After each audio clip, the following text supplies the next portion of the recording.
Happy New Year to you. Yes, welcome to Book Club. 15 minutes on Book Club, and my name is G. Alright, so this week, this year, I brought another book for us, The Seven Perspectives of Effective Leaders by Daniel Akabe. So I must confess, like I used to confess, that this is a good read. And one of the things that struck my mind is the fact that the author Daniel Akabe took us through a different route towards leadership. Some of the things that he said, they were like new routes, you understand? Different, although these are the things that we usually do, but at the same time, he coined them in a way that it resonates and it will relate with every one of us, especially successful leaders. So let's quickly go through it. But before we go through it, like we used to say that leadership is influence, and that whether we realize it or not, somebody somewhere is being influenced by whatever we do. So according to the author Daniel Akavi, he identified 7 different perspectives of effective leaders, how they lead, the way they see leadership, and he identified the 7 perspectives as 1, current reality, 2, vision, 3, strategic bet, 4, the team, 5, the customer, 6, your role, then lastly, the outsider. So let's quickly run through these 7 perspectives. Let's see what he actually meant by each of these perspectives. Starting from the first one, he calls it current reality. What is it about current reality? He said that this refers to the understanding and up-to-date running of the cost of the business. As a leader, you must have the understanding and up-to-date running of your business. Talking about the financials, how money is coming in and going, the supply chain, the volume that you are producing, the quality that you are producing, execution status of key initiatives that you are doing, operations, talking about excellence, efficiency, capacity, then people performance, your bench strength, your succession plan as a leader, then culture, the overall health of your organization or your business, externals like competitions, economic factors, policies, all those ones, then branding, the impressions and the perceptions that people are having on your brand or whatever you do, then lastly, customer satisfaction, which talks about current and future needs and trends. So then it says something, it said, oftentimes leaders don't want to fully commit to understanding current reality because they are afraid they will have to make difficult situations. Wow, that is great. Then it says something that also caught my attention. It said, no leader can look at everything all the time, and that is true. He said, but all leaders can create a structure and the system that lets them see everything. They put in a process that allows them review what is most important at any given time. I think he balanced it there. You can't see everything. You can't be the one that will see everything, but you can put in a structure that can help you to see the overview of everything at any given time. So let's move to the second one.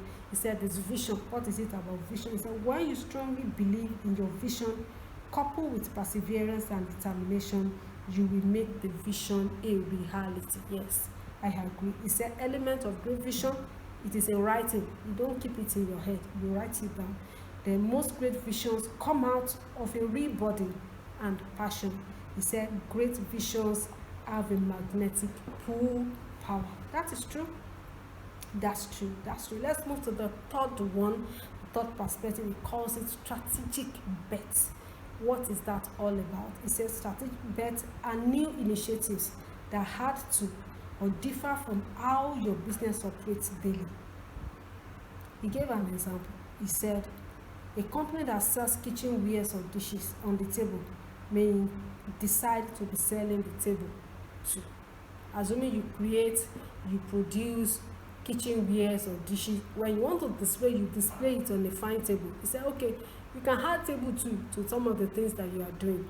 That's what strategic bet is all about. Then he said, it is grounded in current reality. This strategic bet, element of strategic bet, it is grounded in current reality. It is anchored on vision and it involves taking risk. Yes, you have to take risk. Then let's move to the fourth one. Is team, T-E-A-M. He said listening to the team provides one of the greatest opportunities for improving leadership effectiveness. That's true.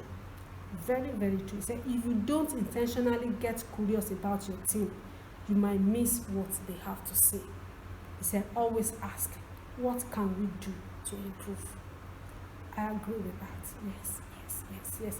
So let's move to the fifth one. The fifth perspective is the customer. They are our gas. He said leaders have to know what their customers want, what they need, and how the company impacts the customer's business or life. Then he said something that is very critical. He said we need products that cause the customer to happily give their money, as if paying for our product is the opportunity to say thank you. Imagine that, when they say when a customer is happy, they will freely give their money, they will freely commit their money. Then the sixth one, he said it's your role as the leader. He said as a leader, how do you choose what to focus your time, your energy and attention per time? Everybody is pulling your guy here. He said how do you choose what to focus on? How do you prioritize? He said time is your greatest and scarcest resources. That's true. He said to understand your role, first get clarity on what you do today that affects the most value, that adds the most value to the organization. What is it that you are doing that adds the most value to the organization? That is what you should prioritize on. You may not be able to do everything, but prioritize on the key things. Then lastly, the seventh perspective is the outsider. He said challenge your thinking and perspective by seeking insight from an outsider. This unbiased input can broaden your thinking, highlight blind spots, and stretch you past your comfort zone. Yeah, that's true. He said, who is an outsider? Okay, let's identify an outsider now. He said, anyone outside your business who wants you to succeed.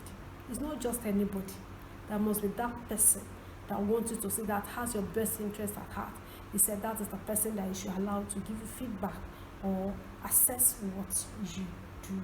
Then he said, for the outsider perspective to work, the outsider must remain objective. Yes, when you prejudice this perspective, much of the benefit is lost. So that brings us to the end of the review. Yes, I think you should go and read this book too. Yes, you should go and read it. So till the next time that I will bring another book, exciting book your way, remember it takes 15 minutes daily to learn what successful people do. I'll see you